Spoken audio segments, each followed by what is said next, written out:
here, and the folks are now. They're all down there hanging out with the older folks. And, well, I out in the city, you know. I got a few shackles. And the city, of course, it's process the event of the year coming to a big city like this. I mean, you folks are probably hauling out the sticks. But anyway, the crowds that come to the city for the festival are just the biggest event. And I was looking forward to it. And I think, all the people, it's going to be fun. So I got out here, and I got watching the folks, and it's an interesting thing. People started talking to each other. But they were kind of whispering, a little bit secretive, and then they got to scurry off. I was wondering what was going on. So I was watching, trying to figure it out, and I bumped into Irwin. Irwin was a pal of mine. I met him a long time ago. He came to the festival, and I somehow bumped into him every year. So we got talking, and I said, Irwin, let's go over to Manhattan, get some wine and hamburger. You don't have one of those down in nature. So we're sitting there talking, and I said, Irwin, I'm watching the people. See how they're talking and kind of scurrying away. There's something going on. He said, well, I've heard that Jesus of Nazareth might be coming to the festival. But I'm not sure of that, because, well, the priests, they're all put together, I don't know. People are saying, they're just talking. Well, I have never seen or met Jesus. And I said, well, Irwin, I don't know him. I've never seen him, but, Joe and Martha, that's all they've been talking about the last 2 or 3 years when we come out to the festival. We get out here and it's all about Jesus. And not only is he a good preacher, but they tell us he's done all these amazing things. He's helped blind people see, he's made people walk. He once made a throng of people with just a little bit of bread and fish. And he went away and changed water into wine. I wish I could do that. Yeah, that'd be cool. And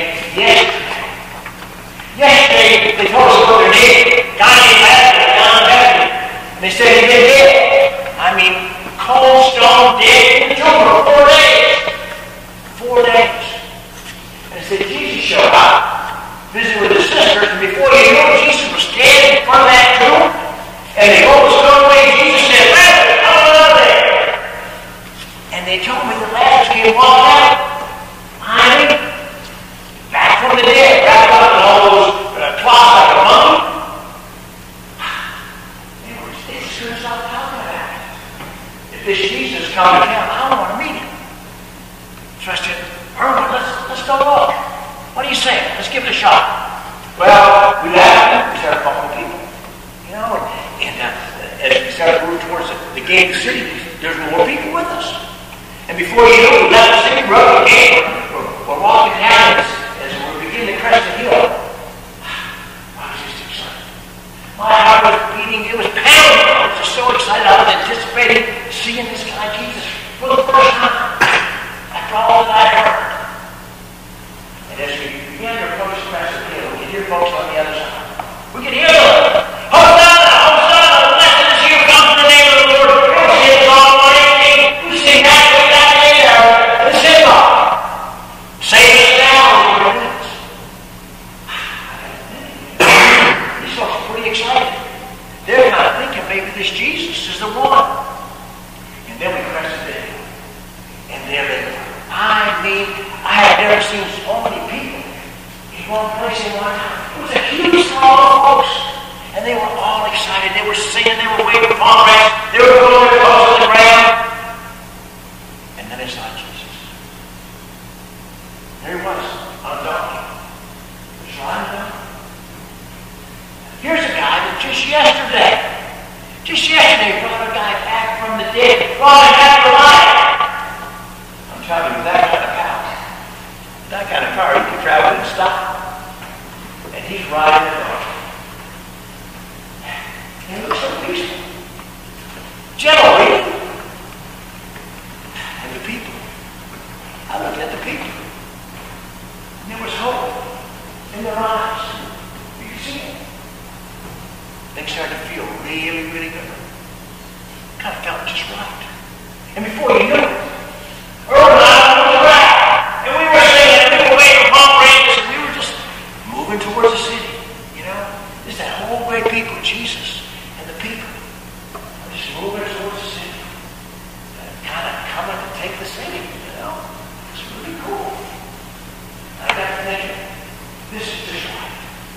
felt like that?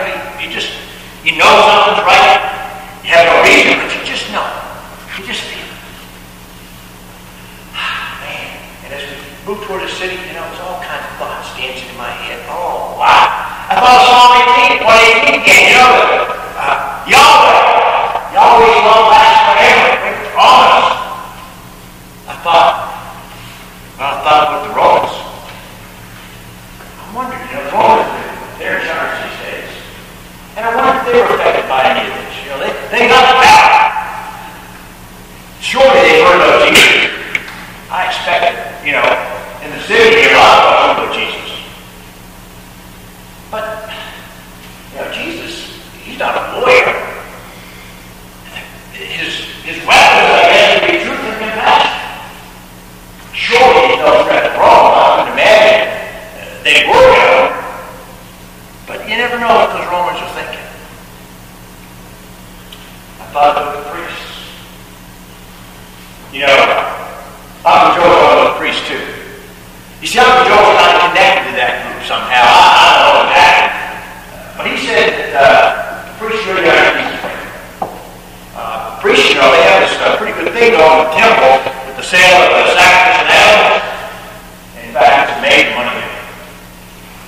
But he was telling me that since Jesus has been around, folks are getting kind of infatuated, they say, or fascinated with him, and, the sales are down.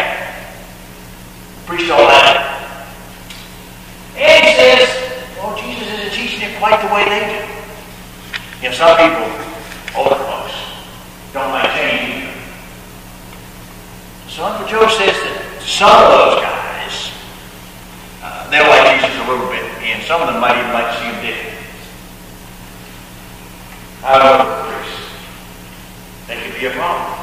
That's why folks are saying Jesus might not come, or he might sneak in at night or something. I thought about the people.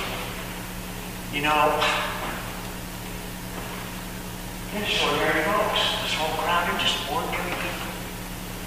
They live from day to day. They work to care for their families. They don't have a lot. And they've been oppressed a long time. This time is the Romans.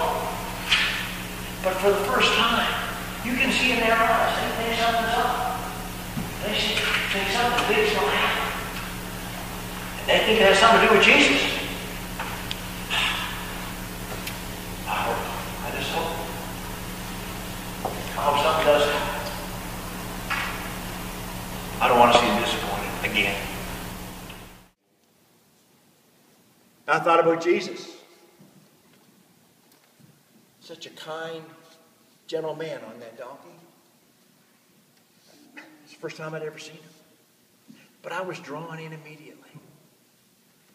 He's done so much good and no harm. And he really loves those people. In fact, Jesus teaches that we should love everybody.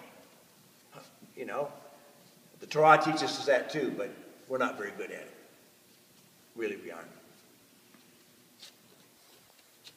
I just have never seen anything like it. But I don't think Jesus is naive either. I think he knows the score. I think he knows that the priests and leaders are out to get him. But he didn't come sneaking in at night, did he? He came straight down Main Street into the middle of the city. Something's up. Something's up, I'll tell you. Jesus is here for a reason. I don't know what it is. I can't imagine. But whatever it is, I'm sure Jesus is going to get it done. Or he's going to die trying. I'm going to keep my eyes on him this week. You should too. I better get going back to Uncle Joe's and Aunt Martha's before we go out to the wall.